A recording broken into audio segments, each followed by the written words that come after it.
Hi, let's take a look at the CoC NIMIS Fireball Deadeye build. Cast on critical builds are very demanding. You need a 100% hit and crit chance with attacks, requiring a lot of accuracy rating, and a necessary mana cost reduction. These have also high attribute requirements, so it's more common to see them among more wealthy players. While a lot of CoC builds use Cyclone to attack more often, it also limits your range. That's why using a projectile attack would suit this build a lot more, as your fireballs are projectiles too after all, and it will be advantageous on a Deadeye due to extra chaining and endless munitions. Fireballs never had an opportunity to exemplify their shotgunning feature, not until 3.20, so it's natural that this type of build has spiked in popularity only after the introduction of the NIMIS ring, which makes the projectiles return to you after expiring, or exploding in case of fireballs. It will be hard to cap the critical strike chance. Be sure to use a good wand, jewelry, support gems, passives, flasks, medium cluster jewels, auras, Watcher's Eye, and to brittle your enemies. Note that the CoC element can be implemented later as a final upgrade.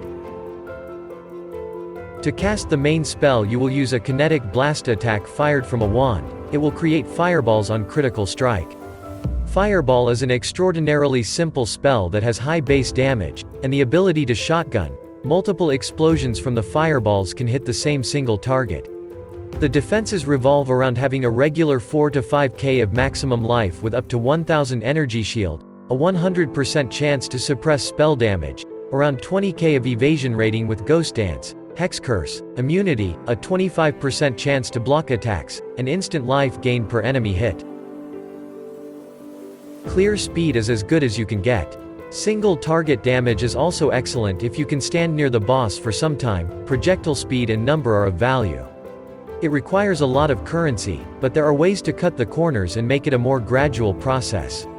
However, keep in mind that Deadeye is a glass cannon build that dies way too often when played on a budget, and there are much more powerful league starters to choose from, even for this particular ascendancy.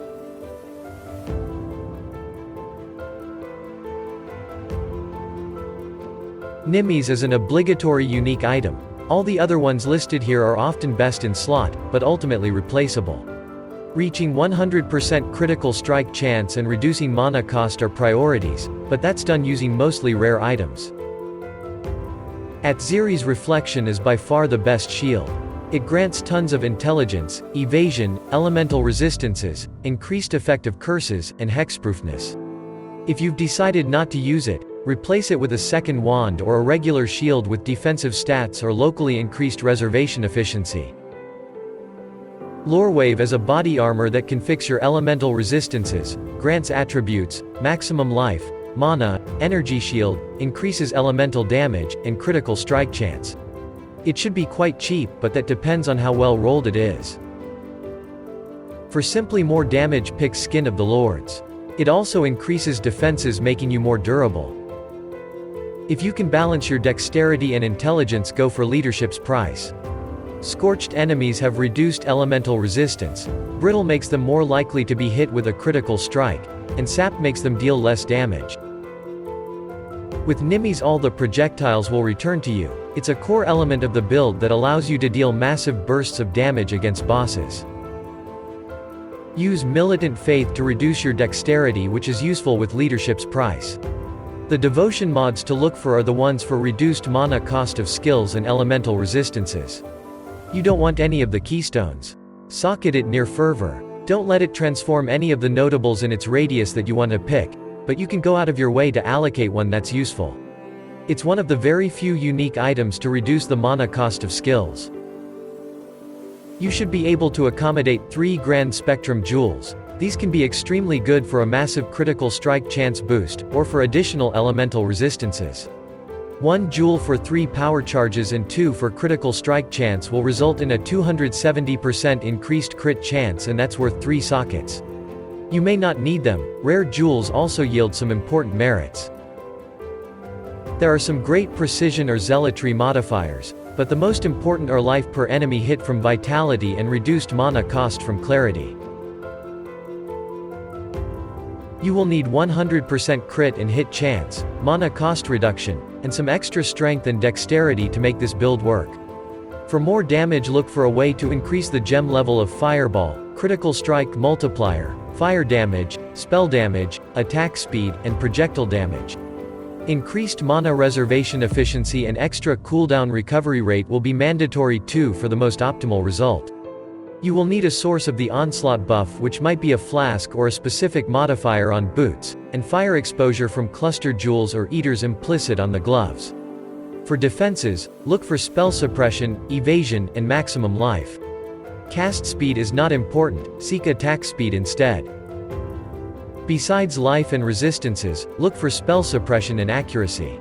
You should be able to get the increased mana reservation efficiency as Blue Eldritch implicit and by crafting with essences. On a wand, look for extra gem level, critical strike chance, and increased fire or spell damage. Projectile speed can be crafted using essences. These are the most important mods. Rare body armor is the best in slot option, especially one with Warlord influence that reduces the mana cost of socketed setup by 15.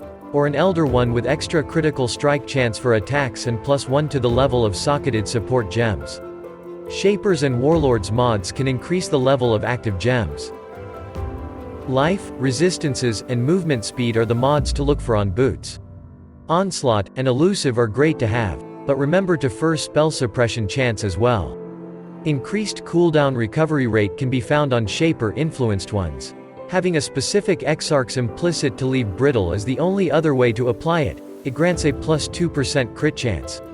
It's a lot, but the brittle from Leadership's price is still much more potent.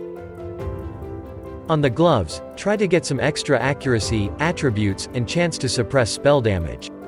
Eater's implicit can make your hit inflict fire exposure on hit, and it's the best one you can get. Maximum life, strength, increased cooldown recovery rate, and resistances are the only affordable mods worth looking for on a belt. You can then add some flask mods if you can afford to do so.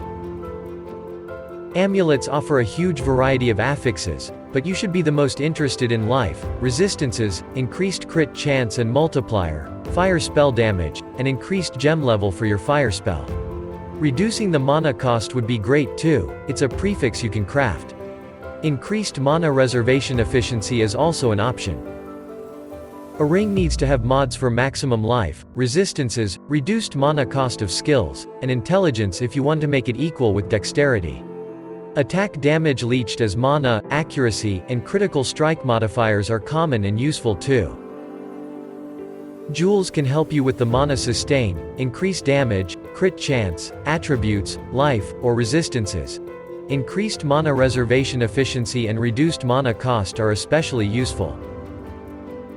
2 large cluster jewels associated with fire or elemental damage are great to have. Get the notables for elemental resistances and fire damage. 4 medium cluster jewels that increase your area damage or critical strike chance are the best way to get the necessary stats.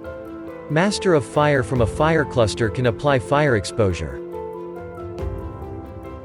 The critical strike chance and consecrated ground effect are good in almost every build. Use Bottled Faith if you still need the extra crit chance. 2 extra projectiles from Dying Sun are good, and so is the increased area of effect and less fire damage taken. It's a good and cheap flask. Progenesis makes a portion of lost life from hits to be taken as damage over time. It's good at you can recover life very fast, and you should be able to, with the already mentioned Watcher's Eye with Vitality mod. For the magic flasks, pick a life one with instant life recovery, a diamond flask for increased critical strike chance, a silver flask for an onslaught buff, and a quicksilver flask if your clear speed is restricted by your own movement speed. For suffixes, get the 25% reduced mana cost of skills, it's a veiled mod, increased critical strike chance, and evasion or attack speed.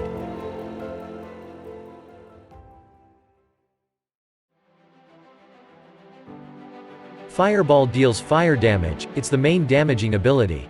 We recommend a divergent version if you can apply the alternative ailments with Leadership's Price Amulet. Kinetic Blast will trigger Fireball on critical strike. Be sure it has 100% hit and crit chance. Inspiration reduces mana cost, increases elemental damage, and critical strike chance. Use the anomalous version for a higher crit chance or the divergent one for a lower mana cost. Cast on critical makes kinetic blast cast fireball. Increase the level of this gem for an increased cooldown recovery rate. The other two gems are Empower and Greater Multiple Projectiles. In the gameplay footage we've used increased critical strikes instead of multiple projectiles. It's not the best choice but stitch the build together. The three most expensive auras should be linked with Enlightened support. Zealotry increases critical strike chance and damage, but only for spells. Grace grants more evasion rating, one of the most important defensive layers. Use Herald of Ash for increased and more fire damage. The burning damage on death also improves clear speed. Sniper's Mark is the best mark curse for projectiles. It increases their damage and makes them split on hit. Taking any other mark is foolish. Flame Dash teleports you over a short distance. Shield Charge with faster attacks might be another way to move faster. It's up to you which one you prefer. Link these with Mark on hit and life tap support gems. Anomalous Blood and Sand increase projectile speed, making clear speed faster. The base projectile speed of a fireball is meager. Link it with enhanced support for even faster projectiles. Immortal Call grants you a short boost of survivability by reducing the physical and elemental hit damage taken. Link it with Cast when damage taken, and keep both gems at a low level. Use Precision for more accuracy and increased critical strike chance for attacks and spells. It can be kept at a low level, but if you have spare mana, increase the level of this aura first. Only use level 1 Vitality if you have a Watcher's Eye with an instant life on hit modifier, and use only level 1 Clarity if you have a Watcher's Eye with a mod that reduces the mana cost of skills.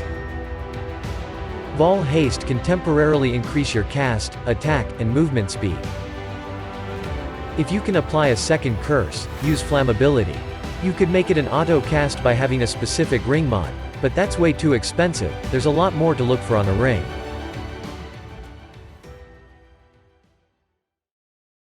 Killing all the bandits for 2 additional passive points is the best option. Soul of Solaris for additional physical damage reduction, while there is only one nearby enemy, is the preferable option for a major god. Its upgrades are also some of the best ones for this build.